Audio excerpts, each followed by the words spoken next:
আচ্ছা, আপনাদের এখানে যে কালী পুজো, এই পুজোটা কতদিন যাবৎ হয়ে আসছে এবং এই পুজোর বিবরণ আপনি যদি কিছু বলেন। পুজোটা হয়ে আসছে আমাদের কর্তাদের মুখে ঠাকুরদাদা বা এই বাবা যেটা যাতে আমাদের লোকের মুখে শুনেছি, আমরা তো তখন কোথাও তার ঠিক নেই, ওদের মুখে শুনেছি যে 300 বছরের ঊর্ধ্বে পুজোটা হচ্ছে। তখন পুজোটা কীরকম হতো? তখন পুজোটা হতে ঘর ফর ছিল না, পরে ঘর হয়েছিল। তখন একটা চালাচালি করে জামনগর থেকে ঠাকুর নিয়ে এসে মাথায় করে তখন পুজো হতো। পরে এটা আবার ঘর ধর, এটা আমাদের জমিদার বাড়ি ছিল, ভেতরে ঠাকুরটাকে ভেতর বাড়িতে নিয়ে এটা একটা 5 ইট দিয়ে একটা ঘর ছিল, তা ঘর করেছিল, তো সেটা মাটি। তারপরে সে মাটির ঘর থেকে কিছুদিন আর ঘর পড়িয়ে যাওয়ার পর 2000 সালে বন্যায় ঘর পড়ে গেল। যাওয়ার পর আবার সে চালা ঘরে আমরা খড়কে দিয়ে পাট কাটিয়ে বেড়া দিয়ে ঘর করে আমরা পুজো করতাম কার্তিক মাসে। তারপর আমরা সেই চকবামুন বলে থেকে আমরা বাঁশ নিয়ে আসতাম, নিয়ে এসে বাঁশ দিয়ে ঘর করতাম। তারপরে দেখা গেল যে সেই ঝড় ঝাপটি যা কিছু এই ঠাকুরের উপর দিয়ে যাচ্ছে, খোলা জায়গা, কী করা যাবে? তখন ওই কোনোরকম ছেলেপিলে বাইরে গিয়ে তারা পয়সা করে কিছু দিয়ে প্রথমে ভিড়টা তৈরি করে। তৈরি করার পর তারপর আমাদের কিছু এই মালিক কিছু জায়গা ছিল, সেই জায়গা বেশি কিছু টাকা এর কাছে সাহায্য নিয়ে এই ঘরটা নীলটন পর্যন্ত ঢালাই হয়। হওয়ার পর পড়ে থাকার পর আবার সেই ছেলেগুলো আবার কিছু পয়সা করে এদিক সেদিক করে তারপরে ঘরটা তৈরি হয়, ছাদ হয়। তারপর আর কী হবে, এই পুজো হচ্ছে, মায়ের পুজো অনেক কিছু আমাদের স্বপ্নাদি জিনিসপত্র, মানে ঠাকুর নানা রকমভাবে আমাদের কোনো রকম সামনে না হলেও মানে কোনো রকমভাবে আমাদের দৈনন্দিন জীবন, মানে আমাদের এখানে কোনো অনুষ্ঠান হয় না, কোনো অনুষ্ঠান হয় না। কোনো আগে কি কোনো যাত্রা নাটক কোনো সাংস্কৃতিক এসব হতো? এখানে হয় না, আচ্ছা, তার কারণ এটা হয় ভাতৃ দ্বিতীয়ার পর যাত্রা ফাত্রায় পাড়াটা নিয়ে আমাদের হয়। আচ্ছা আচ্ছা আচ্ছা। যেটা বাড়ারি পুজোতে কি অনেক আত্মীয় স্বজনরা এখানে আসেন? আছে। আমাদের যারা আত্মীয় স্বজন অনেক দূর তারা ওই আষাঢ় মাসে একটা অনুষ্ঠান হয় আমাদের, অনুষ্ঠানে তারা এই কথা জল থেকে তারা আসছে না, তারা এই কালী পুজোর সময় বোন ভগিনপুর সব আত্মীয় স্বজনরা আসে, জামাই ফামাই যা আছে দূর যারা আত্মীয় স্বজন, মানে 2-3 দিন এখানে খুব আনন্দ হয়। হ্যাঁ খুব আনন্দে হয়। আর এখানে মূল হয়েছে বলি, এখানে বলি হয়। আচ্ছা আচ্ছা। বলিটা হয় প্রথমে আগ বলি, কাঁচি কুমড়ো পর আগ বলি হয়, ভুল বলি। প্রথমে একটা পাঁটা মায়ের নামে প্রথমে একটা পাঁঠা, ঠিক আছে, প্রথমে মায়ের নামের পাঁটা একটা সংকল্প করে পুজো হয়, তারপর চাল কুমড়ো, তারপর আখ। এর পরবর্তী ক্ষেত্রে মানসিক যে পুজোগুলো আছে সেগুলো পরপর নেওয়া হয় এবং বলি হয়। এরপরে ধনু পুরানো আছে, দণ্ডি ঘাটা আছে, এবং কারো যদি মাকে রক্ত দান করে সে রক্ত দান করারও ব্যবস্থা আছে। হ্যাঁ, মানসিক যার ইচ্ছে সেটা করে, এবং সেগুলো সব অনুষ্ঠানগুলো আমাদের এখানে করা হয়। আপনার নাম? হারাধন নন্দী। আপনার নাম? আমার নাম অমল নন্দী। ওই যে পাঁঠা।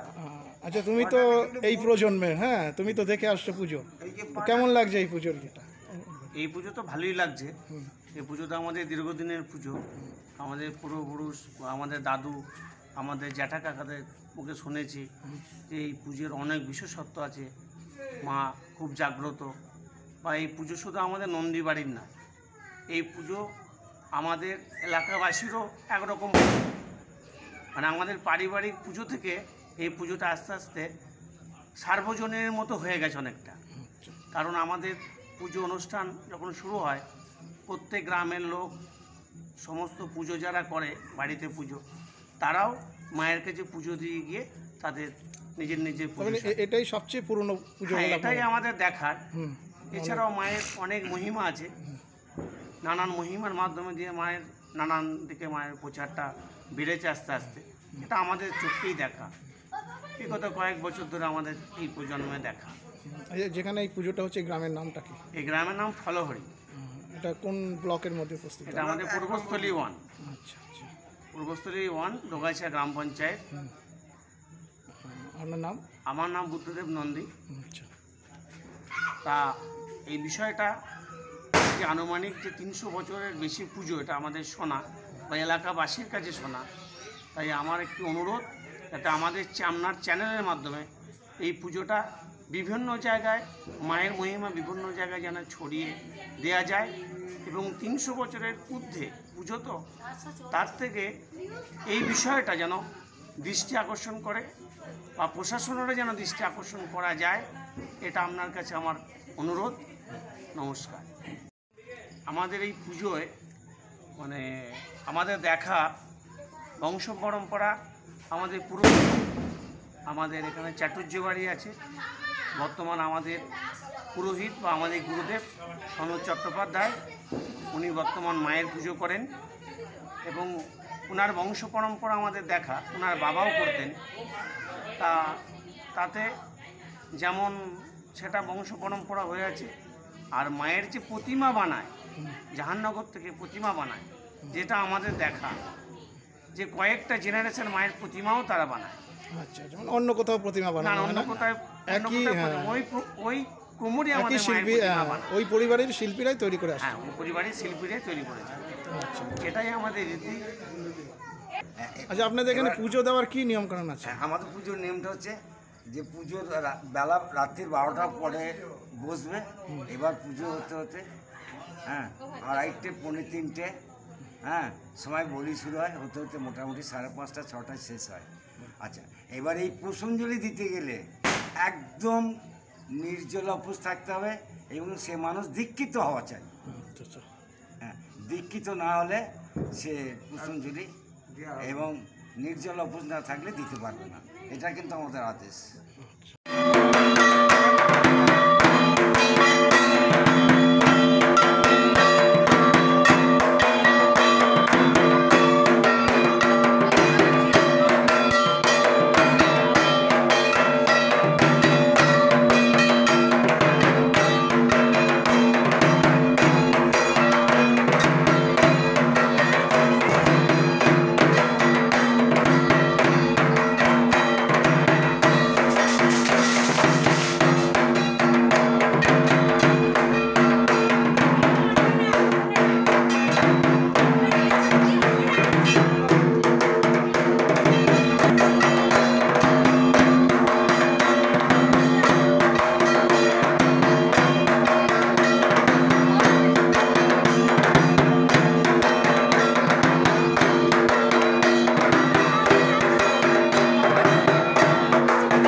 বলবো?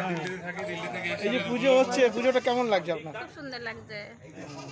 আর প্রতি বছরে আসা হয়, তবে আগের বছর আসিনি, এবার এসেছি। আর পুজোতে খুব এনজয় করি, খুব ভালো লাগে। অনেক বছরের পুজো তো খুব সুন্দর লাগে। আমি দিল্লি থেকে এসেছি, আচ্ছা আচ্ছা। মিনি বাড়িতে। এটা আমার ছোট মেয়ে, আর এটা আমার যা। এখানে আমার বিশ্বাশুড়ি, আর এখানে হচ্ছে আমার জেঠিমা, আর পুরো পরিবার, মানে সবাই এখানে আছে। আর এটা হচ্ছে আমার ছেলের বৌমা।